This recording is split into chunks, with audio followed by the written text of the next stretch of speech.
చాలా మంది ప్రజలకి అసలు నవరత్నాలు అంటేనే చాలా బాగున్నాయి అని చెప్పేసి మాట్లాడుతూ ఉన్నారు. ఈ సూపర్ 6కి నవరత్నాలకి అసలు తేడా ఏంటంటారు?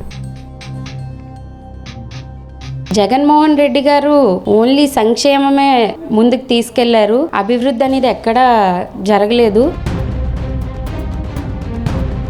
అసలు వేరియేషన్ ఎలా అనిపిస్తుంది మీకు? నవరత్నాలకి సూపర్ 6కి నక్కకి నాగలోకంకి ఉన్నంత తేడా ఉందండి. సూపర్ 6లో ఉన్నవన్నీ కూడా నిజంగా సూపర్ 6 పథకాలే. నవరత్నాలు ఎవరికి ఇచ్చారండి? అభివృద్ధి సంక్షేమం రెండు కళ్ళు లాంటివి. ఒకవైపు సంక్షేమం కూడా ముందుకెళ్తుంది, ఇంకోవైపు అభివృద్ధి కూడా ముందుకెళ్తుంది. వైఎస్ఆర్ ప్రభుత్వం కొన్న తేడాను చూసారు. ఇవాళ నిజంగా ఆ ప్రభుత్వాన్ని వదులుకున్నామని చెప్పి శతకోటి వందనాలు దండాలు పెడుతున్నారు దేవుడికి. ఇంకా మళ్ళీ ఆ ప్రభుత్వం రావడం అనేది కష్టం, రాదు, 100% రాదు.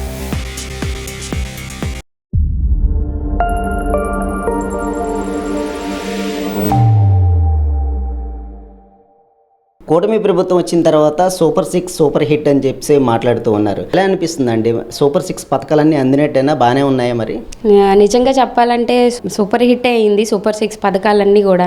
గతంలో పోల్చుకుంటే నవరత్నాలు సక్సెస్ అయ్యి ఉంటే కనుక వాళ్ళు నిజంగా మళ్ళీ గవర్నమెంట్ ఫామ్ చేసి ఉండేవాళ్ళు. కానీ అది మొత్తం ఫెయిల్ అయింది కాబట్టే ఇప్పుడు మళ్ళీ మన టీడీపీ ప్రభుత్వం మళ్ళీ గవర్నమెంట్ ఫామ్ చేయగలిగారు. అది ఆ నవరత్నాలు ఏవైతే ఉన్నాయో అవన్నీ ఫ్లాప్ కాబట్టి గతంలో కేవలం ఒక బిడ్డకే ఇచ్చారు అమ్మఒడి. ఇప్పుడు తల్లి వందనం తీసుకుంటే ఎంతమంది పిల్లలు ఉంటే అంతమందికి కూడా ఆ పథకాన్ని అమలు చేశారు. కాబట్టి ఇది సూపర్ హిట్ అనే చెప్పొచ్చు. గ్యాస్ సిలిండర్లు, ఉచిత గ్యాస్ సిలిండర్లు 3 ఇచ్చారు. డిఎస్సి, మెగా డిఎస్సి కూడా తొలి సంతకం దాని మీదే చేశారు. 16,000 ఉద్యోగాలు భర్తీ చేశారు. మళ్ళీ ఉచిత బస్సు, మహిళలకి ఉచిత బస్సు కూడా అమలు చేశారు ఆగస్ట్ 15కి. అది చాలా సూపర్ హిట్ అయ్యింది. మహిళలందరూ కూడా చాలా సంతోషంగా వాళ్ళకి నచ్చిన ప్లేస్కి ఫ్రీగా వెళ్ళగలుగుతున్నారు. రాష్ట్రంలో మొత్తం ఎక్కడికైనా వెళ్ళొచ్చు.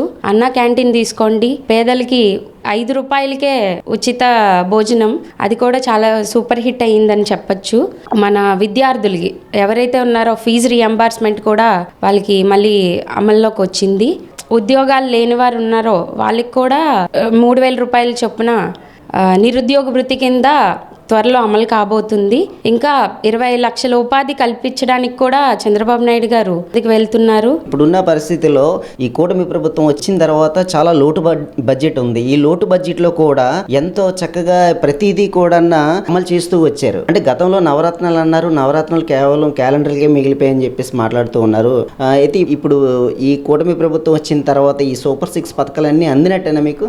ఆల్మోస్ట్ 1 ఇయర్ కాకుండానే మొత్తం పథకాలన్నీ అమలు చేసుకుంటూ వచ్చారు. ఇంకా త్వరలో కూడా కొన్ని మేనిఫెస్టోలో ఏమైతే ఇచ్చారో అవన్నీ కూడా అమలు చేయడానికి సిద్ధంగా ఉన్నారు. మన చంద్రబాబు నాయుడు గారు ఏం చేసినా కూడా రూట్స్ చాలా స్ట్రాంగ్ గా ఉండాలని చెప్పి, ఏదైనా బేస్మెంట్ స్ట్రాంగ్ గా ఉంటే ఫ్యూచర్ అంతా బాగుంటుందని చెప్పి ముందుకు తీసుకెళ్లడం జరుగుతుంది. కాబట్టి ఇదే గవర్నమెంట్ ఇంకొక 10 ఇయర్స్ ఉంటే ఇంకా బాగుంటుందని. పెన్షన్ కూడా గతంలో పోలిస్తే 200 నుంచి 2,000కి పెన్షన్ పెంచారు. తర్వాత మన వైఎస్ఆర్ గవర్నమెంట్ లో పెంచుతూ పోతామని చెప్పి 3,000 వరకు పెంచుతూ పోతామని చెప్పి సంవత్సరానికి 250 రూపాయల చొప్పున పెంచారు. కానీ మన గవర్నమెంట్, ఈ టీడీపీ ప్రభుత్వం ఏదైతే ఉందో అది ఒకేసారి 4,000కి పెంచారు. కాబట్టి అది సూపర్ హిట్టే. అంటే ఇప్పుడు వైఎస్ఆర్సీపీ నేతలు ఏమంటున్నారంటే నవరత్నాలు మేము చాలా సూపర్ గా చేసాం, చాలా మంది ప్రజలకి అసలు నవరత్నాలు అంటేనే చాలా బాగున్నాయి అని చెప్పేసి మాట్లాడుతూ ఉన్నారు. ఈ సూపర్ 6కి నవరత్నాలకి అసలు తేడా ఏంటంటారు? జగన్మోహన్ రెడ్డి గారు ఓన్లీ సంక్షేమమే ముందుకు తీసుకెళ్లారు. అభివృద్ధి అనేది ఎక్కడా జరగలేదు. ఐటీ మినిస్టర్ నారా లోకేష్ గారు రీసెంట్ గా సిఫీ డేటా సెంటర్ ను ఓపెన్ చేశారు. దానివల్ల ఎంతో మందికి ఉపాధి కల్పించడానికి అవకాశం ఉంది. బై ద ఎండ్ ఆఫ్ 2028 అది పూర్తయి చాలా మందికి ఉద్యోగ అవకాశాలు అయితే రానున్నాయి. కాబట్టి వాళ్ళతో కంపేర్ చేస్తే గత ప్రభుత్వంతో కంపేర్ చేస్తే ఉద్యోగ అవకాశాలు అనేవి ఇంకా మెరుగ్గా ముందుకెళ్తున్నాయి. కాబట్టి ఇది చాలా మంచి అవకాశం అనే చెప్పొచ్చు. ఇప్పుడు అభివృద్ధి అలాగే సంక్షేమం ఎలా జరుగుతుంది ఈ కూటమి ప్రభుత్వంలో? రెండు కూడా అభివృద్ధి సంక్షేమం రెండు కళ్ళు లాంటివి. ఒకవైపు సంక్షేమం కూడా ముందుకెళ్తుంది, ఇంకోవైపు అభివృద్ధి కూడా ముందుకెళ్తుంది. రెండింటిని బ్యాలెన్స్ చేయగలిగితేనే మన స్టేట్ అనేది ఒక లెవెల్లోకి వెళ్తుంది. కాబట్టి చంద్రబాబు నాయుడు గారు ఎప్పుడు అది విజనరీ లీడర్ అనే చెప్పచ్చు. ఇప్పుడు మీరు చూసే ఉంటారు, అంటే మన విశాఖకు చాలా అభివృద్ధి దశలుగా దాదాపు ఇప్పుడు యోగలం పాదయాత్రలో లోకేష్ గారు 20 లక్షల ఉద్యోగాలు ఇస్తామని మాట ఏదైతే ఇచ్చారో అదే దశలుగా ఇప్పుడు విశాఖకు ఐటీ కంపెనీస్ తీసుకొస్తూ ఉన్నారు. టీసీఎస్ కానీ అట్లాగే లులుమల్ కానీ, అలాగే కుండిపోతే నిన్నకాక మొన్న గూగుల్ డేటా కంపెనీ కూడా తీసుకొచ్చే ప్రయత్నంలో ఉన్నారు, తీసుకొస్తున్నారు. దాన్ని అడ్డుకునే ప్రయత్నం చేస్తున్నారు వైసీపీ వాళ్ళు. అసలు ఎలా చూడాలంటారు? వాళ్ళు ఎప్పుడు మంచి పని చేస్తుంటే ఎప్పుడు ఆపడానికే ప్రయత్నిస్తారు జగన్మోహన్ రెడ్డి గారు. మీకు అసలు బుద్ధి ఉందా లేదా అని నేను ఈ సందర్భంగా ప్రశ్నిస్తున్నాను. మీరు ఏదైతే చేశారో అది యువతని ఎప్పుడు బ్యాక్ స్టెప్ వేసేలాగే మీరు వాళ్ళకి అవకాశాలు కల్పించకుండా చేశారు ఈ గత 5 సంవత్సరాలు కూడా. చంద్రబాబు నాయుడు గారు కానీ నారా లోకేష్ గారు కానీ ఐటీ సెక్టర్ని ఒక తరహా ముందుకు తీసుకెళ్లాలని చెప్పి గూగుల్ కానీ లూలు మాల్ కానీ ఇంకా సిఫీ డేటా సెంటర్తో చాలా కంపెనీస్ తీసుకురాబోతున్నారు. కాబట్టి యువతకి మంచి అవకాశాలే వస్తాయని చెప్పి నేను అనుకుంటున్నాను. వచ్చిన తర్వాత సూపర్ 6 సూపర్ హిట్ అని చెప్పి అంటూ ఉన్నారు. ఎలా అనిపిస్తుంది అండి? బాగా చేస్తున్నారు మరి? బాగుందండి. అన్ని రైతు పోరాటం అన్ని బాగానే పడుతున్నాయి. బాగుంది. పెన్షన్ అన్ని రోడ్లు గీట్లు ఎంత బాగుంటున్నాయి. పాడైపోయినాయి బాగుంటున్నాయి. ఇప్పుడు ఈ ప్రభుత్వం వచ్చిన బాగానే ఉంది. చంద్రబాబు వచ్చిన బాగానే ఉంది. ఇప్పుడు మహిళలకి ఉచిత బస్సు, గ్యాస్ అన్ని పడ్డాయి. మీకు అన్ని అవుతున్నాయా? గ్యాస్ అది పడిందా? పడుతుంది. మాకు పడుతుందండి, అందరికీ పడుతుంది. బాగానే ఉంది. ఎలా ఉంది అంటే డెవలప్మెంట్ ఎలాగుంది విశాఖపట్నం? బాగుంటుంది. చాలా నీట్ గా చాలా బాగుంటుంది. ఇంత అంత చాలా బాగుంది. రోడ్లు సూపర్ ఉంటున్నాయి. గోతులు బాగుంటున్నాయి. బాగుంది. మరి చంద్రబాబు నాయుడు గారి పరిపాలన బాగుందా, జగన్మోహన్ రెడ్డి పరిపాలన బాగుందా? బాగుందండి, చాలా బాగుంది. ప్రభుత్వం వచ్చింది బ్రహ్మాండంగా ఉంది. తిరగలేదు. బాగానే ఉంది. రోడ్లు కానీ పెన్షన్ కానీ అన్ని బాగున్నాయి. ఇప్పుడు గత ప్రభుత్వానికి ఈ ప్రభుత్వానికి కూటమి ప్రభుత్వానికి తేడా ఏంటంటే పవన్ కళ్యాణ్ ఉన్నాడు కాబట్టి చంద్రబాబు నాయుడు మరి పాతగా బాగుంది. లోకేష్ బాగానే ఉంది. అధికారులంతా బాగుంది. అక్కడ బాగుంటుంది. చాలా బాగుంది. గవర్నమెంట్ పనితీరు ఎలా ఉంది? సూపర్ 6 అంటున్నారు కదా, సూపర్ 6 అన్ని అందే మీకు? అన్ని అందే. చంద్రబాబు నాయుడు చేసినంత బాగానే ఉంది, కాదని అనలేదు. అందరాలకు అంతానే అందరాలకు అందలేదు. ఉచిత బస్సు బాగుంది. బస్సులు బాగున్నాయి కానీ బస్సులకి తేడా లేవు. అన్ని బాగానే ఉన్నాయి. రోడ్లే బాగానే ఉన్నాయి. నాయుడు గారి పాలన బాగుందా లేదంటే జగన్మోహన్ రెడ్డి పాలన బాగుందా? ఏంటి మళ్ళీ చెప్పాలంటే చెప్పకూడదు. వాళ్ళు పదవులు ఉంటారు, వాళ్ళు చేస్తారు. వీళ్ళు పదవులు ఉంటారు, వీళ్ళు చేస్తారు. కాదు చంద్రబాబు నాయుడు ఒప్పుకున్న అన్ని ఒప్పందాలు అన్ని బాగా చేస్తారు. బస్సు చేస్తారు, బస్సు వేస్తారు. రోడ్లు బాగా చేస్తారు, రోడ్లు బాగా చేస్తారు. స్కూల్ పిల్లలకి అన్నారు, స్కూల్ పిల్లలు డబ్బులు వేస్తారు. ఆటో వాళ్ళకి అన్నారు, ఆటో వాళ్ళు డబ్బులు వేస్తారు. ఏం చెప్పాలనుకుంటున్నారు? ఏం చెప్పాలనుకుంటాను? చంద్రబాబు నాయుడు గారు అన్ని బాగా చేస్తారు. అతను బాగుంది, మనము బాగున్నాం అనుకొని గెలిపించాము.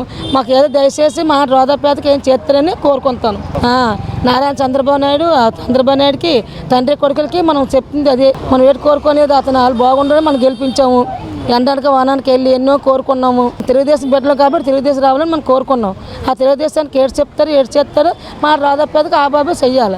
ఇక్కడ ఈ పొద్దు ఇక్కడ ఉంటారు, ఇప్పుడు అక్కడ ఉంటాను. మనకి అందుబాటులో అందలేదు. కూటమి ప్రభుత్వం వచ్చిన తర్వాత సూపర్ 6 సూపర్ హిట్ అని చెప్పేసి మాట్లాడుతూ ఉన్నారు. అంటే ఈ సూపర్ 6 సూపర్ హిట్ అయినట్టు అని అంటారా? 100% సూపర్ 6 సూపర్ హిట్ అండి. ఎందుకనంటే ప్రజలకి గెలవక ముందు ఏదైతే హామీ ఇచ్చారో ఈ గవర్నమెంట్ కూటమి ప్రభుత్వం ఇచ్చిన ప్రతి హామీని కూడా నెరవేర్చి ప్రజల్లోకి తీసుకుని వెళ్ళారు. అది ప్రజలు కూడా ఎత్తున హర్షించారు. ఎందుకంటే మనం చూసాం, మీకు ఏదైతే మెగా డిఎస్సి తొలి సంతకం ముఖ్యమంత్రి గారు ప్రమాణ స్వీకారం చేయగానే మెగా డిఎస్సి మీద సంతకం చేసిన సంగతి మరి ప్రజలందరికీ తెలుసు. ఏదైతే మీకు 3,000 రూపాయలు ఫస్ట్ గతంలో 2,000 రూపాయలు 200ని 2,000 చేసింది ఈ ప్రభుత్వమే. 2,000ని 3,000 చేస్తామని హామీ ఇచ్చాము. మరి అప్పుడు దురదృష్టవశాత్తు గవర్నమెంట్ రాకపోవడం వల్ల గత గవర్నమెంట్ ఏం చేసిందంటే ఆ 3,000 చేస్తామన్నది సంవత్సరానికి 250 రూపాయలు ప్రజలకి మోసం చేసి గెలిచి అధికారంలోకి వచ్చిన తర్వాత 3,000 ఇవ్వకుండా 250 పెంచుకుంటూ పోతానని చివరికి పెంచుకుంటూ పోయారు. లాస్ట్లో ఇవ్వాల్సిన 250 రూపాయలు కూడా ఇవ్వకుండా 2,750 రూపాయలతోనే వాళ్ళు సరిపెట్టుకున్నారు. మరి మనం చూసాం సంవత్సరానికి 3 సిలిండర్లు ఇవాళ ఏదైతే పేద ప్రజానికం ఆడబిడ్డలను దృష్టిలో పెట్టుకొని సంవత్సరానికి 3 సిలిండర్లు ఈ ప్రభుత్వం కూటమి ప్రభుత్వం ఇచ్చింది. అది సూపర్ 6లో హామీ. అది కూడా ఆల్రెడీ 2 సిలిండర్లు కూడా రిలీజ్ అయ్యాయి. ఇంకొక సిలిండర్ ఇస్తే అది కూడా ఫుల్ ప్లెజ్డ్గా అయినట్టు. మరి తల్లికి వందనం మీరు చూసినట్టయితే ప్రతి ఇంట్లో ఎంతమంది పిల్లలు ఉంటే అంతమందికి తల్లికి వందనం అనేది ఇవ్వడం జరిగింది. మరి అది నిజంగా చెప్పాలంటే ఈ ప్రపంచంలో ఏ రాష్ట్రంలో కూడా ఇంత పెద్ద ఎత్తున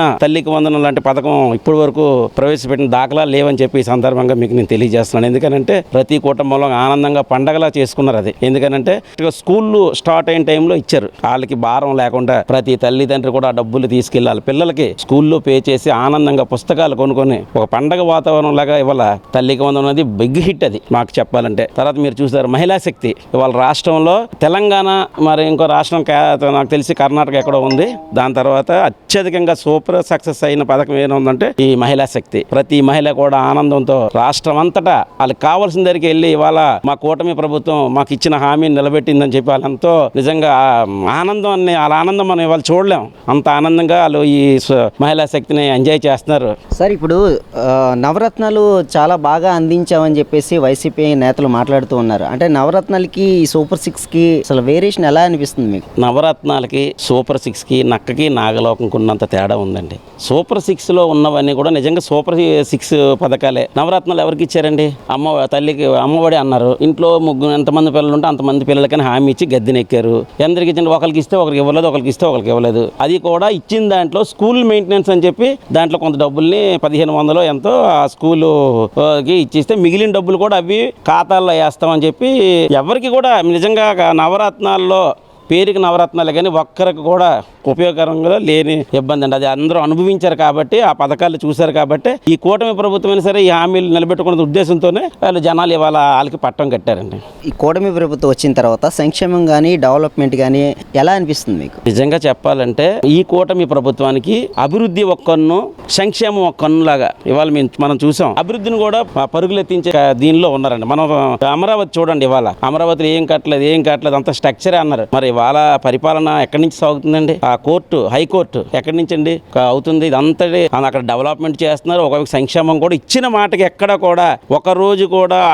అనుకోలేదు. అసలు 5 సంవత్సరాల్లో ఇస్తారేమో అనుకున్న పథకాలు కూడా 1.5 ఇయర్లోనే మొత్తం సూపర్ 6లో ఇంచుమించు 4 నుంచి 5 పథకాల వరకు కూడా వాళ్ళు ఈ కూటమి ప్రభుత్వం ఇచ్చింది. ఇంకా అనుకోలేని పథకాలు ఇంకా బోల్డ్ ఉన్నాయి. అంటే పబ్లిక్ ప్రైవేట్ పార్ట్నర్షిప్ అని ఎవరైతే పేద ప్రజలు ఉన్నారో వారికి ఎన్ఆర్ఐల ద్వారా వారి కుటుంబాలని వారికి దత్తత ఇచ్చి వారి కుటుంబానికి కావలసినవి ధనికిల్లాగా చదివించడానికి, వాళ్ళకి కావలసినటువంటి మౌలిక సదుపాయాలు కల్పించడానికి ఇవాళ గవర్నమెంట్ శ్రీకారం చుట్టిందంటే అదేమి చిన్న విషయం కాదండి. ఏ ప్రభుత్వం చేయలేని పని ఇవాళ ఆంధ్రప్రదేశ్లో కూటమి ప్రభుత్వం చేస్తుంది. గత 5 ఏళ్ల పరిపాలన జగన్మోహన్ రెడ్డి గారిది, ఇప్పుడున్న కూటమి పరిపాలన చంద్రబాబు నాయుడు గారిది, ఇద్దరికి అసలు తేడా ఏమంటారు? తేడా ఏంటంటే కక్షపూరిత రాజకీయాలండి. మనం చూసాము గవర్నమెంట్ రాగానే ఉదాహరణకు మీరు ప్రజావేదిక తీసుకోండి. ప్రజావేదికలో మీటింగ్ పెట్టారు, కలెక్టర్లతో అందరితో మీటింగ్ పెట్టి ఇది బహుశా ఇదే లాస్ట్ మీటింగ్ అయ్యి ఉండొచ్చు దీంట్లో అని అన్నారు. అంటే అది ఎంత కుల్లి కపటంతో ఉన్నారో చూడండి. రాత్రి 1 గంటకి ఈ మీటింగ్ అయిపోయిన వెంటనే బహుశా ఈ మీటింగ్ ఏదో లాస్ట్ అంటే అర్థం ఏంటంటే ఇది కూల్చేయండి రేపని చుట్టూ రాత్రి 1 గంటకి అంతా మొత్తం ఆంధ్రప్రదేశ్లో ఉన్న బెటాలియన్ అంతా అక్కడ పెట్టి దాన్ని మొత్తం ధ్వంసం చేయాలి. ఎందుకంటే ధ్వంసం చేయాలి? ప్రభుత్వ ఆస్తులు ఎందుకు నష్టం చేయాలి? దాంట్లో మీరు ఒక కలెక్టర్ ఆఫీస్ పెట్టుకోండి, లేకపోతే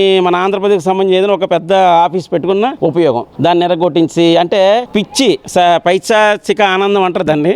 అలాంటి ఆనందం పొందడం కోసం చుట్టూ పోలీస్ ప్రొటెక్షన్ పెట్టి దాన్ని ఎరగొట్టి పడేశారండి. ప్రభుత్వం కూల్చివేతలతోనే ఈ ప్రభుత్వం స్టార్ట్ అయింది. ఎక్కడైనా అభివృద్ధి అనేది మీకు కనబడలేదు గత 5 సంవత్సరాల్లో. ఇంచుమించు ఈ గవర్నమెంట్ వచ్చిన 10 సంవత్సరాలు వెనక్కి అభివృద్ధి అనేది వెళ్ళిపోయింది. మీరు ఉదాహరణకు రోడ్లు చూడండి, ఎక్కడైనా ఒక తట్టతో మట్టేసిన పరిస్థితి కూడా లేదు. ఇవాళ మనం రోడ్లు చూసామంటే ఎక్కడైనా ఒక గుంత అనేది లేదు. ఎక్కడైనా చిన్న అరాకొర 1-2 ఉండొచ్చు, కానీ మరి రోడ్లు అంటే ఇవాళ బంగారం లాగా ఉన్నాయి, ఎక్కడికైనా వెళ్ళిపోవచ్చు. 2029 ఎలక్షన్లో మళ్ళీ జగన్మోహన్ రెడ్డి గారు అధికారంలోకి వస్తాను అని చెప్పేసి అంటున్నారు. అంటే మళ్ళీ ప్రజలు నమ్మి ఓటేసే పరిస్థితి కనిపిస్తుంది అంటారా? మేమైతే అలా అనుకోవట్లేదండి. ప్రజలు కూడా ఇంకా జగన్మోహన్ రెడ్డి అనే ఒక వ్యక్తిని మర్చిపోయారు. ఎందుకంటే విసిగిపోయారు ఆయన చేసిన అరాచకాలకు కానివ్వండి, దుర్మార్గాలకు కానివ్వండి. మీరు ఉదాహరణకు చూసుంటారు, మన కోవిడ్ టైంలో ఆయన పేరు డాక్టర్ సుధాకర్ అనుకుంటాను నేను. ఆయన ఏమీ లేదు, ఒక మాస్క్ అడిగిన పాపానికి నర్సీపట్నం హాస్పిటల్ ప్రభుత్వ హాస్పిటల్లో ఆయన అప్పుడు డాక్టర్ గారు